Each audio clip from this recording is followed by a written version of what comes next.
Mas eu fiquei encarregado de fazer aterrissar esse avião que a gente decolou hoje e subiu em nos ares mais altos. E talvez o mal absoluto seja um tema bacana de se falar, porque a Bíblia, ela fala muito sobre esse mal que não é absoluto, não existe mal absoluto. A Bíblia fala que só existe o bem absoluto, nunca existiu o dualismo. Esse dualismo é uma ilusão dos homens criadas para tentar querer competir com Deus, e para nós é muito legal acreditarmos que existe o mal absoluto. Existe o servo que tem o mal, como todos nós. Mas uma das coisas do filme que me encantou é essa obsessão pelo anel. Isso é uma obsessão para o anel, que todos têm essa obsessão para o anel, e não adianta negar. E o que eu mais gosto, porque é fácil fazer um paralelo entre a história teológica da salvação e o Senhor dos Anéis, porque Tolkien, como cristão e amigo de C.S. Lewis, com trocas de cartas, isso aí sempre trouxe para eles.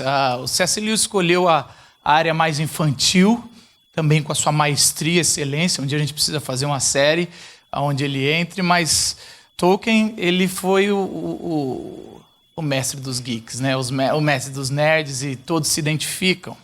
É interessante porque nos textos antigos, bíblicos ou não bíblicos, os teólogos adoram colocar textos de reis para Satanás, Lúcifer.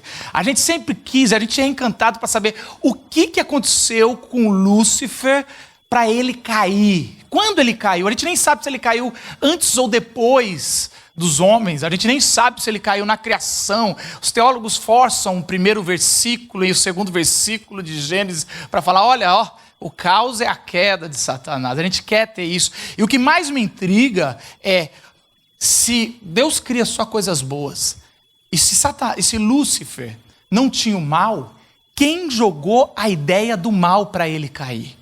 Porque se o homem caiu porque foi tentado, quem tentou Lúcifer? Será que foi o próprio Deus quando anunciou o homem e que ele ia criar alguém à imagem e semelhança de Deus? A própria declaração de Deus ao fazer isso é a tentação?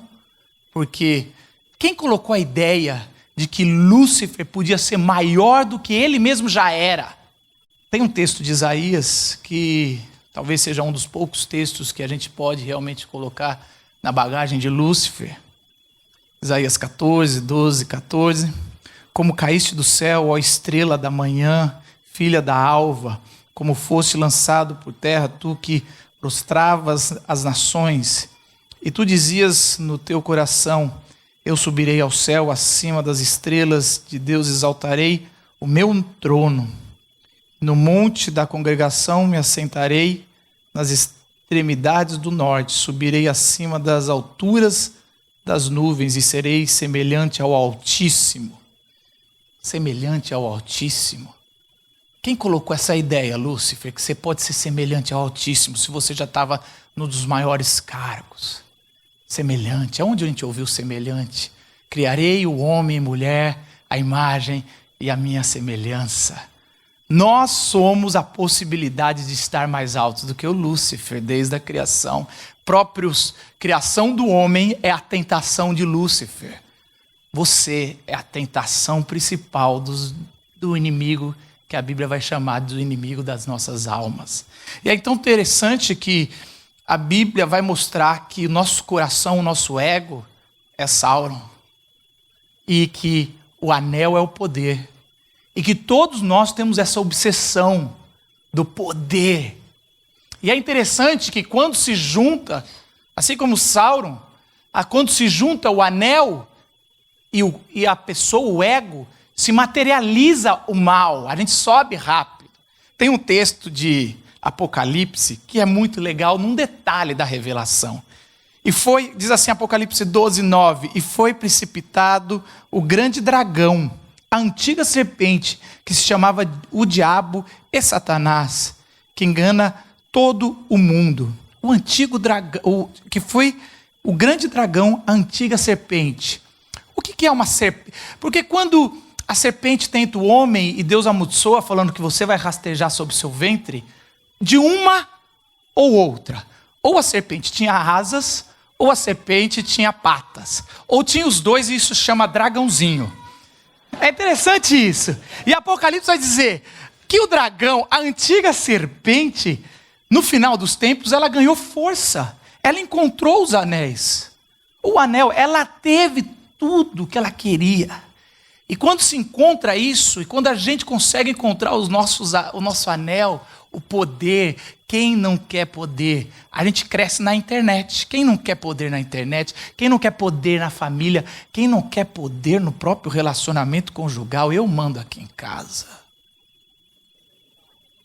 Quem não quer poder na empresa? As nossas roupas determinam nossos poderes. O nosso olhar determina. O nosso jeito de agir, o nosso linguajar determina se somos empoderados. A palavra da vez é empoderar. E quem não quer ganhar esse poder? O anel dá. E é interessante isso. Como Lúcifer vai tentar o nosso Senhor Jesus Cristo. Você já pensou na tentação? A tentação é algo que é ridículo. Porque Jesus vai por vontade própria, fica 40 dias sem comer, e Lúcifer vai lá tentar Jesus. E como é que ele tenta Jesus? Lógico, pela fome, porque Jesus é homem, está como homem. Mas ele tenta dizendo, se o Senhor é Deus, transforma essa pedra em pão. Lúcifer não está testando o poder de Jesus. Eu agradeço a Deus porque eu não sou Jesus. Porque se eu sou Jesus, eu falaria, o que, Lúcifer? Se você é filho de Deus, transforma a pedra em pão. Eu transformaria Lúcifer em pão. Eu arrancaria a orelha dele e falaria, pão de queijo. Sabe, a parada assim.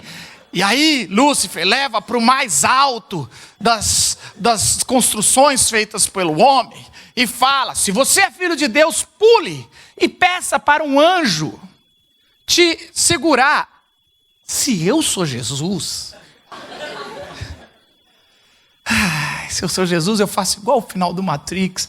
Eu faço, olho para e eu vou, e eu desço, afundando ele até o fundo, a costa terrestre, para dizer, meu amigo, pular. Eu sou Deus, eu vou. Sabe como é que é? Calma que não acabou. Existe a última tentação. Que daí eu ia usar o poder do Darth Vader. Quando ele fala assim, o Senhor está vendo as nações? Se prostrares, eu darei as nações. Eu farei assim.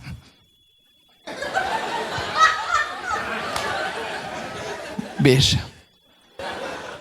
Mas por que Jesus não age igual um idiota como eu? E talvez como você? Porque a tentação de Jesus não é a tentação do anel. A tentação de Jesus não é a tentação de poder. Ali ele já estava com o anel no bolso. Ou digo mais, o anel do casamento de Jesus já estava na mão do noivado. Já estava garantido. Ele não precisava provar nada. A tentação era se ele era filho de Deus, não se ele tinha poder. Você é verdadeiramente homem? Porque se Jesus usa os poderes dele, de Deus, de nada vale. Toda vez que você errar, você fala, Jesus não errou, mas você fala, mas ele era Deus. E você joga a tentação, igual Lúcifer fez. Eu gosto do texto de Filipenses, que é a escada abaixo de Jesus. E mostra como ele foi exaltado. O texto diz assim, Filipenses 2, 6-11, um clássico. Embora sendo Deus, não considerou que o ser igual a Deus era algo a que devia apegar-se, mas esvaziou a si mesmo, ó escada, vindo a ser servo, tornando-se semelhante aos homens, e sendo encontrado em forma humana, humilhou-se a si mesmo e foi obediente até a morte e morte de cruz. Por isso, Deus o exaltou à mais alta posição e lhe deu um nome que está acima de todo o nome, para que ao nome de Jesus se dobre todo o joelho nos céus e na terra e debaixo da terra, e toda língua confesse que Jesus Cristo é o Senhor, para a glória de Deus o Pai. Parafraseando, Jesus chegou no monte da perdição, violava, pegou o anel, e ele tinha que jogar o anel. Ele falou, não. Ele pulou, e ele se sacrificou, junto com o anel. Jogar o anel são para os mortais. Pular com o anel, para que o anel nunca mais volte a nos tentar, é para Salvador. Ao terceiro dia, ele volta, e assim como os hobbits, a figura mais insignificante da Terra-média, Jesus se tornou, para que eu e você possamos sempre que olhar para o anel, ou olhar para o nosso coração, Sauron, a gente dizer, ele morreu, o meu velho Sauron morreu, eis que o Salvador, o Senhor dos Anéis, vive em mim. O homem que decidiu me dar um anel, mas não agora do poder, mas de casamento. Uniremos com ele a eternidade.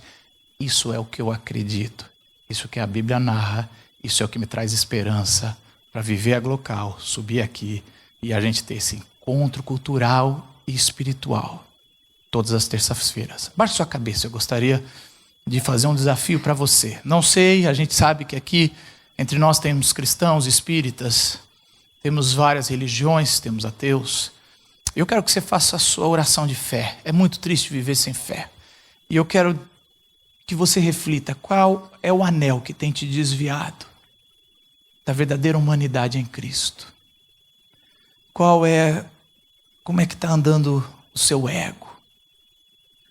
O que é o seu precious que você está se dedicando tanto? E faça a sua reflexão e a sua oração, porque o Espírito te ouve. O mesmo Espírito foi derramado para que a gente nunca mais precise ser tentado daquela maneira. Jesus venceu a tentação, não com poder, mas se humilhando em morte de cruz. Tudo que a gente mais deseja, mesmo não sabendo bem do que se trata, tudo que é sorriso de felicidade, a gente